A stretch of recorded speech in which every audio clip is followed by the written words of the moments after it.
I'm glad to see Bubbles got more work after he got his life together. Good on you, Bubbles.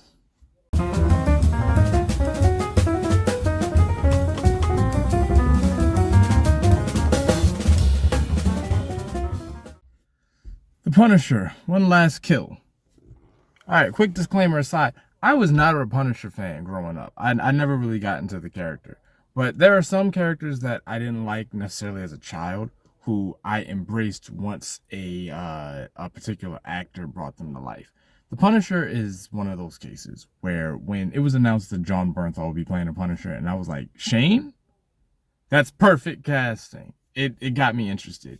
Frank Castle has more or less gotten everybody who was involved in the death of his family.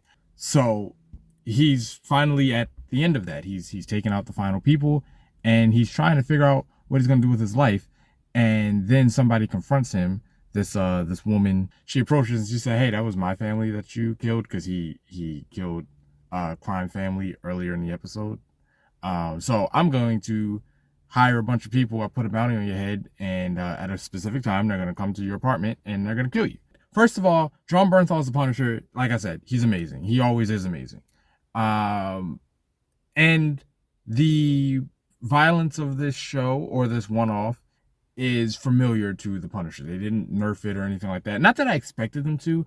You feel Frank as this gets going, because he's been looking for justice for his family for so long, trying to avenge them, and now that he's kind of more or less like finished, he's having a bit of a crisis. Like, what am I gonna do now that this war is over? He's seeing ghosts. He's seeing Curtis. So I presume Curtis is dead.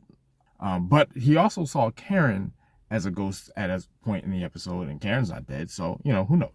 Now I do run into a little bit of not retcon, but familiar territory, because at the end of the Punisher season 1, he felt like he had closed the book on that chapter, and he finally went to like the support group that Curtis runs, and he decided to just start unpacking his stuff, his trauma. Characters do have to have wrap up that they don't have to have in comics, because comics just continue to go on. At some point, there has to be an end game for Frank. And I did like the idea of Frank just deciding to get the help he needs. And no sooner is he dealing with that conflict than this woman shows up and says, "Hey, you killed my family." And I like the irony of that.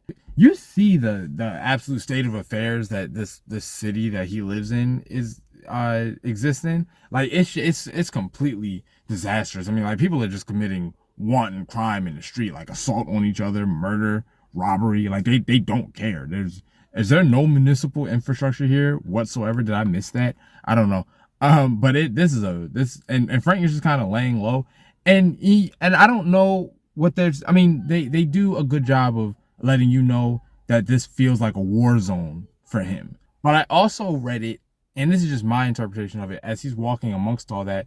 So even as the Punisher, there's so much out here. There's so much wrong with what's going on that sometimes all you can do is just kind of walk by it, because you can't engage with all of it. Side note, and I hope this doesn't come off as offensive, I don't know if I had a right to say this, but I do appreciate the way that the villain of this one-off was portrayed, because she is handicapped. They don't go out of their way to make her seem more capable than she is. But there's like a scene where all the chaos is happening after like the fighting starts, and she has to get away, and her bodyguard or her private security has to pick her up out of her chair and load her into the car. Don't ask me why, it just stuck out to me. The violence here is what you would expect from the Punisher. Now, I will say, it's not the Netflix violence. It's not nerfed per se, but it's not the same kind of violence. This is still Disney, you know what I mean? Where Netflix was Netflix. And it did stick out to me a little bit, where I was like, yeah, okay, I can tell that different people did this. And it gets strange talking about that, because it almost sounds like you're advocating for things to be as gruesome as possible. If you have an eye for that kind of thing, you will notice that. But other than that, this is Marvel meets The Raid. Marvel meets John Wick 3. Just open season on one guy, and you're in a location. You just have to survive the waves of people that are coming at you.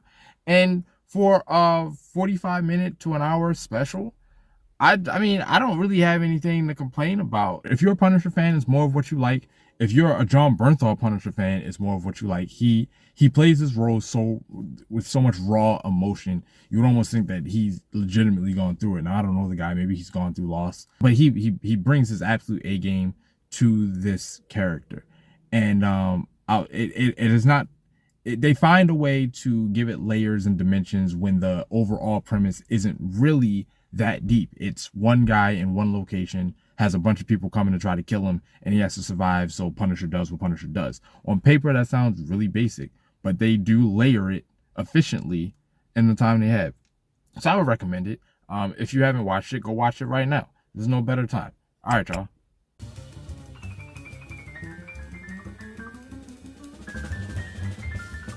Hey, do I look shady enough for y'all? Like, does this fit the atmosphere of like the Punisher? I don't know. Let me know.